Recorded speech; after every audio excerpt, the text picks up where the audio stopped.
5 октября наша страна будет праздновать День учителя, с чем мы и поздравляем всех учителей нашей республики, всех учителей государства российского. Всех вам благ, дорогие наши учителя. Ассаламу алейкум, добрый вечер, дорогие друзья. Это программа «Актуальная тема» на телеканале «Войнах». И учительница Илсхан-Юртовской средней школы номер 2 Айна Дукацаева, ветеран труда системы образования.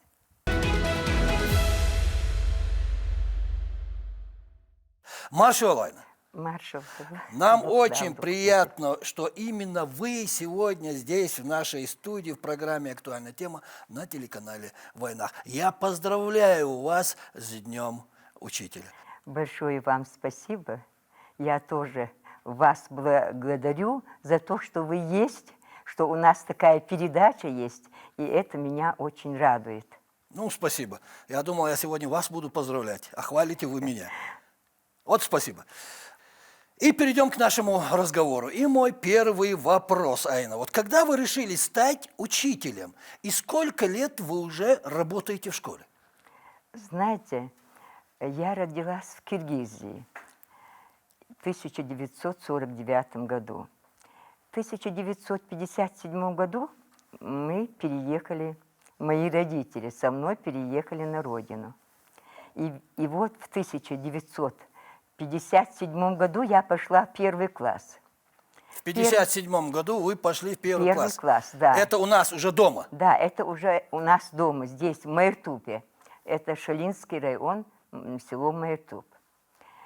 В школу я пошла, я была ростом очень маленькая. И меня все, наверное, обзывали лилипуткой. Это мне не нравилось, но все равно я пошла в школу, и в первом классе у нас был учитель, чеченец. И я честно скажу, он меня не научил ни одной букве. Я писать не научилась, я считать не научилась.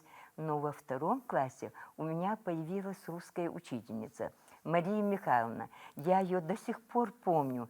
Это был человек, наверное, с большой буквы. Вот она меня научила и читать, и писать. Я за ней увязалась, вот как... Не знаю даже, как я скажу. Мне так нравилось, как она одевается, какие у нее глазки, какой у нее голос, какие у нее волосы. И все время я дома, когда уже я маленькая, брала сумку под мышку и ходила, как она, смотрела, как я буду работать учителем. И вот она первый человек, который открыла меня, и я стала хорошо учиться. Я уже была... У меня четверок было мало, а вот пятерок было больше. И так я перешла в 8 класс, 8 классов закончила хорошо. В это время мой брат тоже работал учителем. Он в 1961 году поступил в наш Грозненское педучилище, закончил его и стал работать учителем. Только не начальных классов, как после педучилища у нас обычно идут в начальный класс, а он вел русский язык и литературу в школе. Вы тоже филолог? Я тоже филолог, чисто я русский язык и литература. Знаете, вот любовь к этой работе привил мне мой брат, старший брат. Какой он был замечательный человек. В 70-м году он поступил в наш институт, закончил его, стал работать директором школы, заучем он работал сначала. И я, наверное, всем хорошим во мне обязана своему брату. Так, получается, ваш брат виноват в том, что вы стали учителем? Да. Сначала учительница, которая меня научила читать, писать, это она, я не знаю, совершила, знаете, как я выражусь, это было что-то такое. Я никогда не думала, что меня кто-то научит читать и писать. Видать, это был действительно учитель, как говорится, от Бога. Да, и вдруг она меня открыла. Она открыла, потом в 5 классе новые учителя появляются. У меня были учителя все русские, и мне повезло, потому что я училась говорить по-русски. Очень хорошо говорила. И все вот так пошло. Я стала работать учителем. Закончила в в 8 году педкласс в городе Гудермесе. Там у меня был замечательный педагог Ширшов. Он потом у меня и в университете преподавал. Его все знают. И он тоже меня открыл. Я как-то написала сочинение. Мой дядя по материнской линии был художником. А он написал картину, такую девушку красивую, которая сидит, у нее слезы текут по лицу. И я написала сочинение, наверное, оно было такое, ну... И сколько лет вы уже работаете я уже учителем? Учителем работаю я уже ровно 55 лет, а в этом году уже пошел 56-й год. 56 лет вы работаете в школе, Да. в системе образования. Да, я работаю и нисколько И не все время в жалею. одной школе? Нет, я сначала работала в Майртупе, потом я попала в Горское село Веденского района, село Средние Курчали. Я там работала учителем русского языка и литературы. И в то же время в Средние Курчали и еще одно село. Есть. Там же у нас, как оно называлось, Верхние, Средние Курчали, вот такие села. 55 лет в школе учителем. Да, 50. На протяжении 55 лет вы входите каждое утро в класс к своим ученикам. 55 лет. Знаете, Низкий вам поклон. Это прекрасно. Спасибо низкий вам вам поклон. большое. Да, я 55 лет без отрыва от производства. Все время работаю в школе. Потом... Дай Аллах, чтобы вы еще 55 лет работали в школе. Ну, Вот спасибо. такое мое вам пожелание на День учителя. Айна, вы скажите мне, а каким должен быть хороший учитель? Этот вопрос будет в тему, как говорится. И какие ключевые факторы помогли вам стать хорошим учителем, который на протяжении 55 лет преподает, учит наших детей уму-разуму? Я так скажу. Знаете, я сейчас отвечу на этот вопрос, конечно, очень сложно ответить. Ну почему? Но я Для вас нет, постараюсь. не верю. Не верю, что вам сложно. Я, знаете, чтобы работать учителем Чеченской Республики, сначала нужно любить свой народ и свой язык чеченский. Уметь передать красоту и великолепие этого языка тем, которые тебя окружают. И вы знаете, ни на одном другом языке нельзя так красиво говорить о любви, как на чеченском. Он говорлив и певуч, как родник, спускающийся с горы. Красиво. Я, знаете, мне кажется, что Аллах даровал нам этот язык как избранному народу. Стихи не пишете? Нет, я не пишу. Красиво все излагаете. И я рада, что я могу изъясняться на чеченском языке с любым человеком. Но я веду уроки русского языка и литературы. И этот язык для меня стал вторым родным языком. Я очень довольна, что я могу учить наших чеченских детей русскому языку. Когда-то было время, когда детям было интересно слушать. Они с удовольствием читали книги. А с появлением вот этой штуки, которая называется Вот этой штуки. телефон, Хорошо подметили, Да. вот этой штуки. да, и дети перестали читать. А чтобы сдать ОГЭ, ЕГЭ, это трудные экзамены. Нашим детям нужно много читать. Именно в 11 классе много литературы нужно прочитать. А этого нет. И поэтому работать учителю стало трудно. Намного труднее.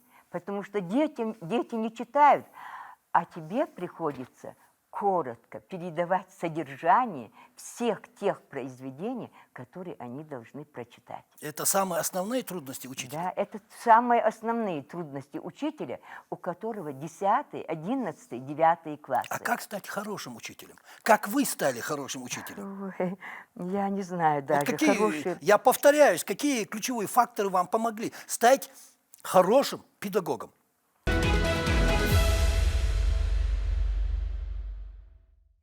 Знаете, стать хорошим учителем – это значит хорошо знать русский язык, уметь его преподавать детям. Этого недостаточно. Кроме этого, нужно детей любить. Без любви к детям никакой работы не получится. Ты должен находить ключик к сердцу ребенка.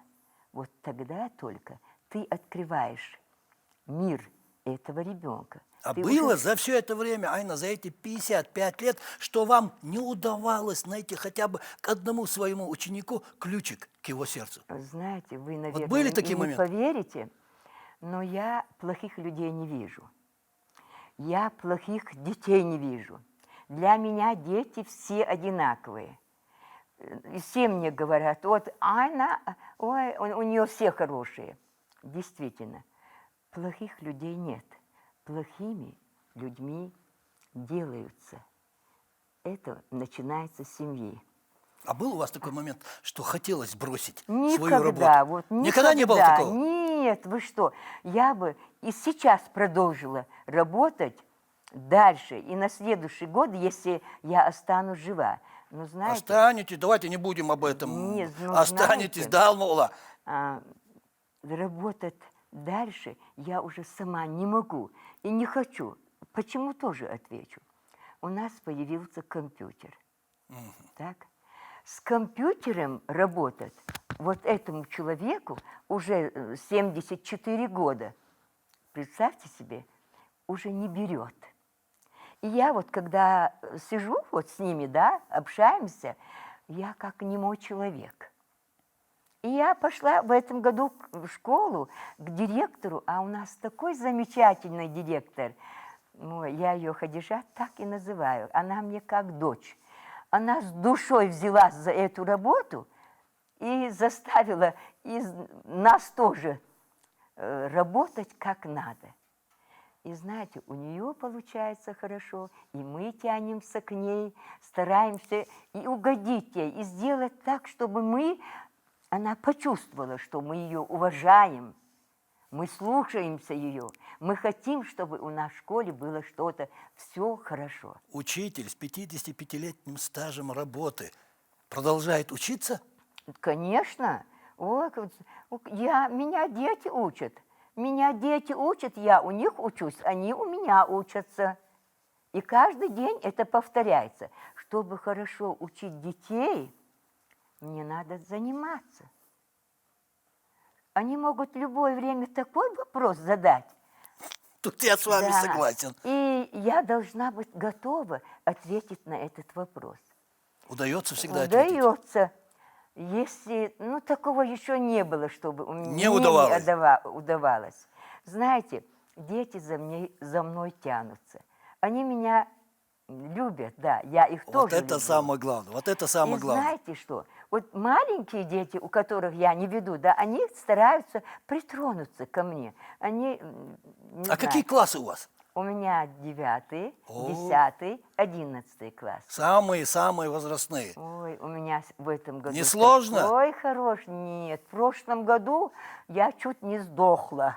Вот это слово я...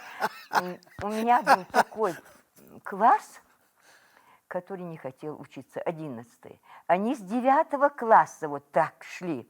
И когда я задавала вопрос другим учителям, как они у вас? Ой, никак. И потом я... Но мы-то с ними, так не можем.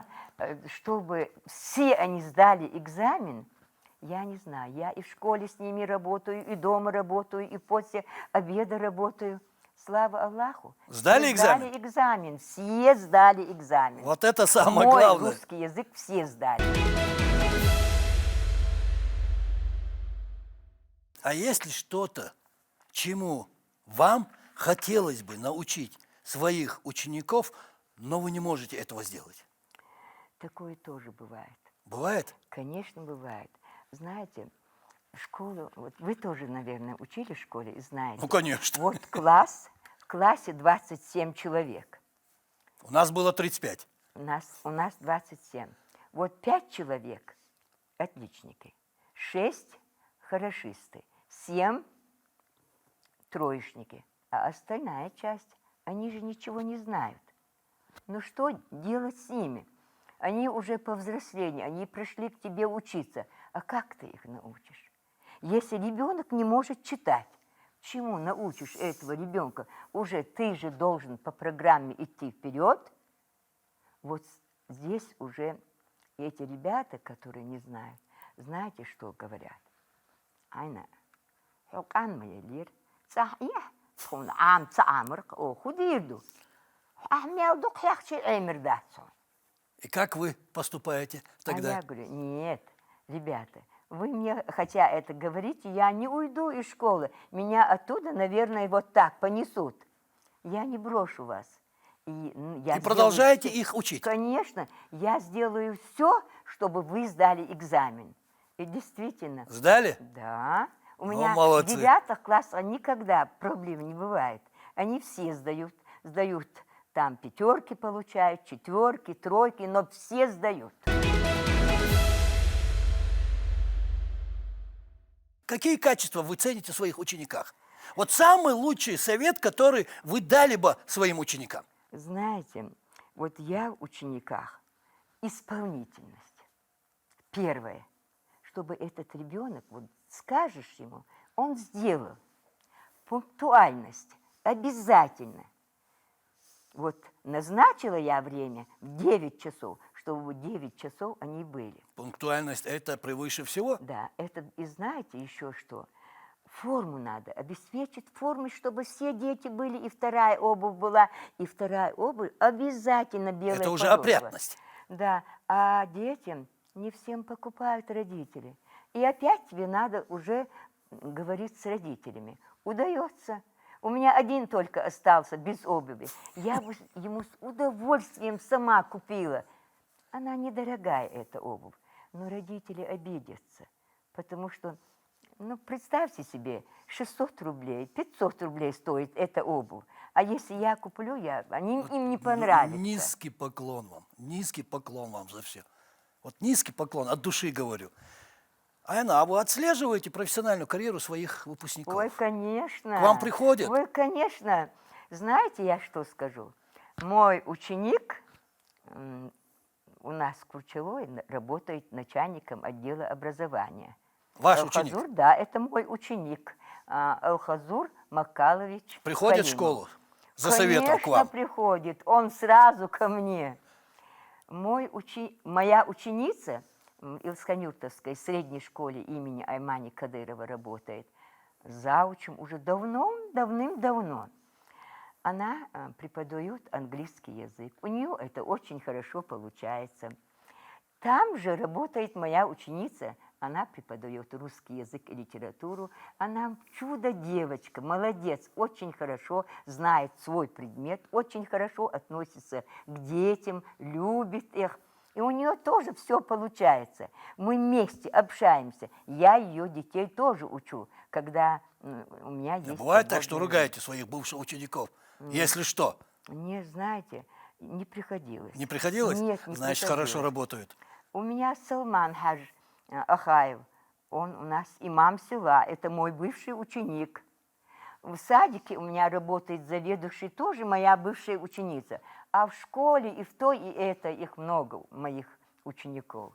А с родителями как отношения? Вы уже начали об этом говорить. Я вот, как говорится, вдогонку такого вопроса задам, Айна. Вот какой самый важный совет вам хочется иногда дать родителям своих учеников? А я знаю, что хочется иногда. Конечно, хочется. И вот какой совет бы вы дали?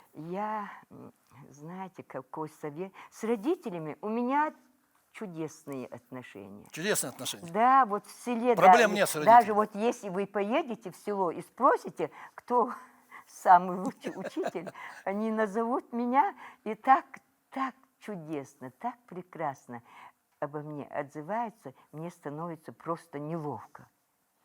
Я не сомневаюсь, знаете, что хорошо отзываются. да, Не сомневаюсь. что я бы хотела посоветовать своим родителям. Они слишком высоко ставят своих детей. Они думают, что это человек все знает, а этот человек ничего не знает. Этого человека надо научить.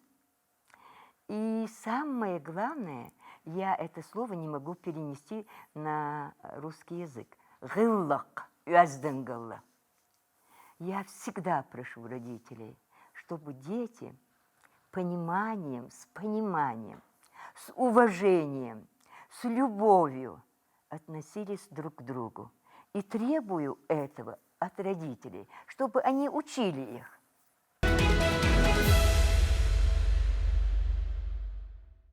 К сожалению, время нашего эфира заканчивается. Вот сегодня действительно, с большим сожалением, Айна, заканчивается наш эфир, к большому сожалению. И моих последних два вопроса. У вас есть любимая цитата или афоризм об учителях, которые вас как-то мотивируют, которые вы чаще всего произносите, преподносите, говорите? Знаете, когда я захожу на урок, мне нравится стихи Расула Гамзатова. Так. Я начинаю свой урок так. Люди, я прошу вас, ради Бога, не стесняйтесь доброты своей. На земле друзей не так уж много. Опасайтесь потерять друзей. И потом я говорю, я с этого начала наш урок. Знаете почему, ребята? Потому что за последнее время ворота закрылись. Мы друг к другу не ходим в гости. Мы не знаем, что творится в соседнем дворе. И урок начинается уже очень хорошо. Дети радуются, моя душа радуется. Вы, наверное, и не поверите, что у меня так. Вот Я стоит поверю. мой ученик, он зауч школы по воспитательной работе. Поблажки делает? Вам, как бывшему учителю? Знаете, я, наверное, много поблажек делает он мне. Вот так вот. И в заключение, многоуважаемая Айна, вот какой совет вы дали бы тем молодым, кто хочет стать учителем? Вот я, знаете, что скажу насчет этого. За последнее время учителей, которых выпускают с сознаниями, становится все меньше и меньше. И потом приходится этих учителей учить. Я наставник. Вот я свою учительницу молодую, которая пришла на работу, она моя ученица, которая и дома со мной занималась, и в школе. Вот теперь я должна ее учить. Наставник? Да, я наставник. Вот. Я должна ее учить, а она, вот приходит родители, она тройку моему ребенку поставила. Родители не знают, что это новый человек. Я же тоже начинала вот так, как она. И, наверное, тоже ничего не знала. А мы, наставники, должны научить их, выучить, стать настоящим учителем. Я хочу, чтобы мои девочки, которые сегодня приходят в школу, стали работать так же, как я работаю. Так же относиться к детям с любовью, с пониманием, как я отношусь к ним. Спасибо. Спасибо вам. У вас есть возможность. Я с удовольствием сегодня представляю такую возможность вам поздравить наших учителей с Днем Учителя. У вас 30 секунд, и камера ваша. Прошу. Дорогие учителя, я вас от души поздравляю с Днем Учителя. Желаю вам огромного счастья, здоровья самого крепкого, удачи, везения, терпения, творческих успехов в работе. желаю вам всех земных благ. Всё. Что еще сказать? А лучше и не скажешь. Спасибо. Пожалуйста. Спасибо, что пришли, ответили на наши вопросы, высказали свое мнение. Удачи вам. Спасибо большое. Огромной удачи и большого вам счастья. Простого, может быть, женского, но счастья. Спасибо вам большое за все, за то, что вы есть, за то, что вы так работаете. И вы, наверное, учите нас тоже вести себя. Спасибо. С праздником вас. Спасибо большое. И всех вам благ. От души Всё. говорю. А на сегодня это все, дорогие друзья. В заключение я хочу присоединиться к словам поздравления нашего дорогого гостя. С праздником вас, дорогие наши учителя. Здоровья вам, долгих и счастливых лет жизни. Всех вам благ. Это была программа «Актуальная тема» на телеканале «Войнах». И учительница Илысхан-Юртовской средней школы номер 2, опять я с удовольствием произношу это имя, Айна Дукацаева. И напоследок, дорогие друзья, не болейте, будьте здоровы. Спасибо большое вам.